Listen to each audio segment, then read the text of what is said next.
તો મિત્રો તમને ખબર હશે કે હમણાં એક મૂવી બહુ ચાલી રહ્યું છે જેનું નામ હે સૈયારા નામ કરીને નામ હે ભાઈ. આપણે જોયું નથી પણ તમે લોકોએ જોયું હશે. તો ભાઈ આપણે કઈ મૂવી થી એને વિરોધ નથી, બરાબર. અને જે લોકો મૂવી જોયા પછી બહુ આમ રોવાના નાટક કરે હે, ફંદા કરે હે, બરાબર. તો ભાઈ ઈ હે ને આપણે ગમ્યું નહીં એક તો. કેમ કે ભાઈ તમે મૂવી જોઈને રોવો હો, મૂવી જોઈને તમે રોવો હો, તમારા મા બાપનો એકવાર વિચાર કરો.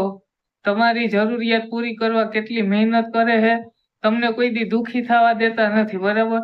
તો તમારા મા બાપનો તમે વિચાર કરીને રોવ ને તો તમે સારા લાગો. નહીં કે આ તમે મૂવી જોયા પછી હે ને તમે આવા રોવાના નાટક કરો તો સારા લાગો, બરાબર. તો ભાઈ કમેન્ટમાં તમને આ સાચું લાગ્યું હોય ને તો જરૂર કમેન્ટ કરી નાખો સારી. અને હે ને આ મૂવી જોઈને રડવું ને એ એને છપરી વેળા કહેવાય, બરાબર મિત્રો.